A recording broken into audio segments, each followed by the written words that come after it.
Nueva teoría sobre la órbita de la Tierra. Acompáñenos. Esto es Dao Ciencia.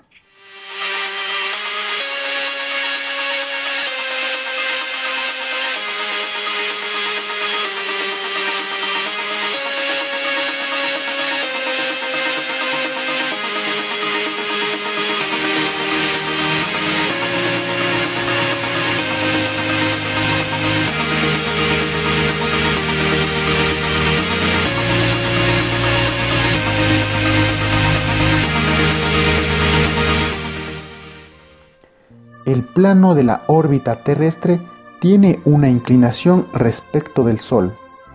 El eje de rotación de la Tierra no está inclinado respecto del Sol como se ha venido afirmando hasta ahora.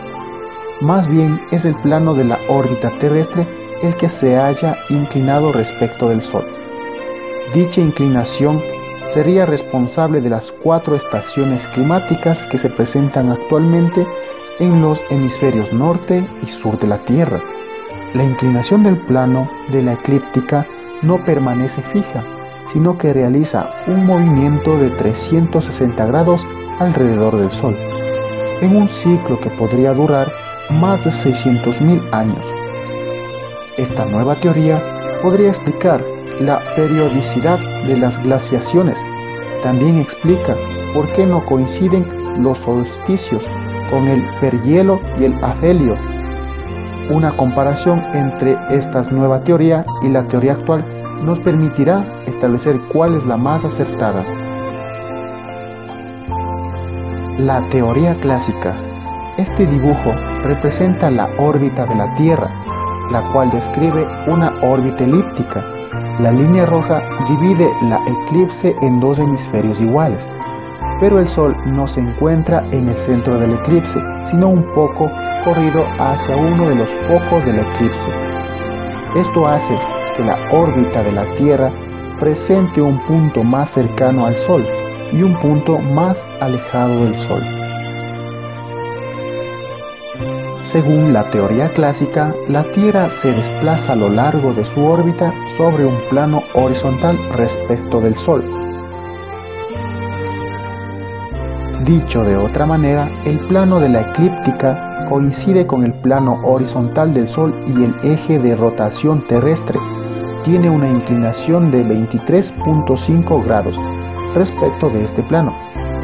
Esto hace que se presenten las estaciones climáticas como invierno, primavera, otoño y verano, con sus respectivos equinoccios y solsticios.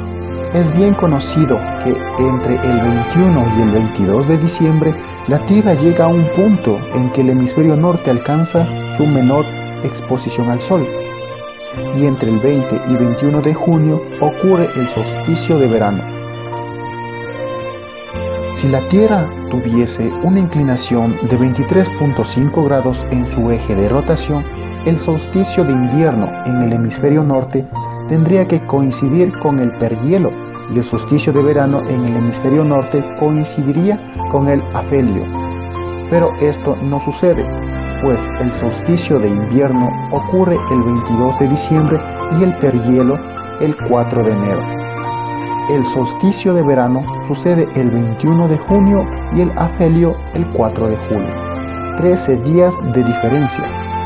Hay quienes han tratado de explicar esta discordancia basándose en la ley de Kepler, diciendo que al acercarse la Tierra al perhielo aumenta su velocidad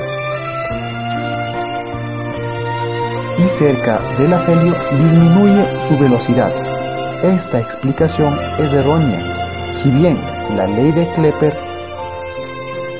explica la aceleración y desaceleración de un cuerpo en una órbita elíptica y excéntrica, no puede modificar la inclinación del eje terrestre. Solo puede influir en el tiempo de su recorrido de un punto a otro.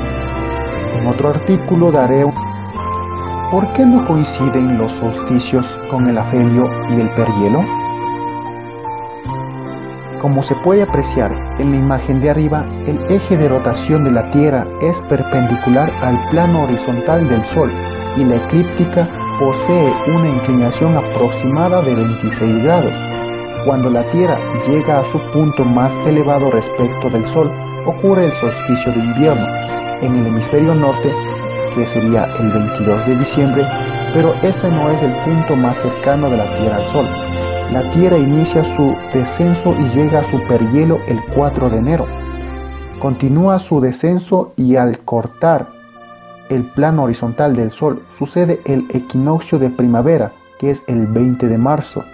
Sigue descendiendo y cerca del 21 de junio llega al punto más bajo de su órbita, solsticio de verano.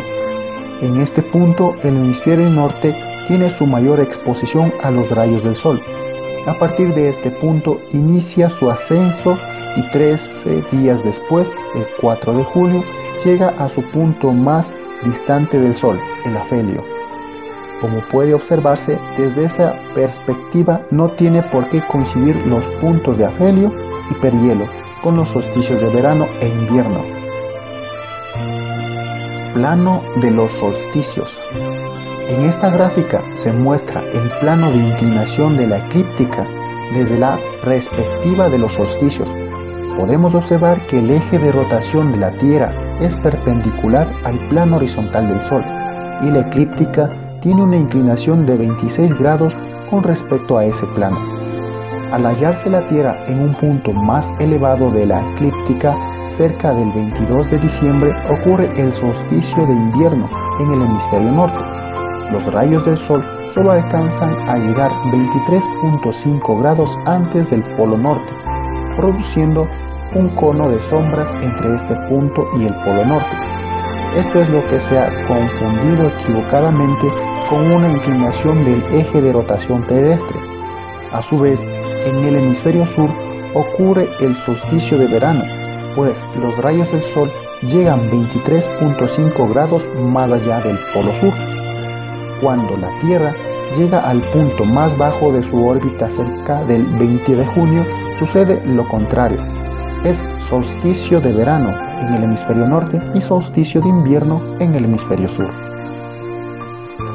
Para terminar con esta teoría, nos encontramos con el plano de los equinoccios.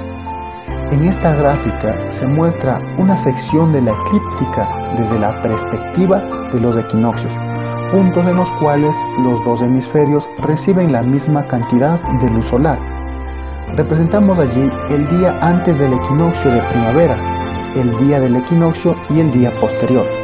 Es bien sabido que durante los equinoccios el Sol sale por el este y recorre a lo largo de la línea del ecuador terrestre, ocultándose por el oeste. Para que esta característica se cumpla, es necesario que el ecuador terrestre se alinee perfectamente con el plano horizontal del Sol, cosa que no ocurriría si la Tierra tuviese una inclinación a su eje de rotación, como lo muestra la gráfica de la izquierda, pues el ecuador terrestre en ningún punto de la eclíptica se alinea con el plano horizontal del Sol. Además, no se observa ninguna variación significativa entre los 3 días, teniendo en cuenta que la órbita de la Tierra es muy extensa, de alrededor de 930 millones de kilómetros aproximadamente. El equinoccio de primavera podría durar más de un día. Si observamos la gráfica derecha, allí el ecuador terrestre se alinea perfectamente con el plano horizontal del Sol. Esto hace que el equinoccio ocurra a una hora específica, un día específico, como sucede en la realidad. Existen otras pruebas que demuestran que el eje de rotación terrestre no está inclinado, más bien es la eclíptica la que posee una inclinación respecto del Sol.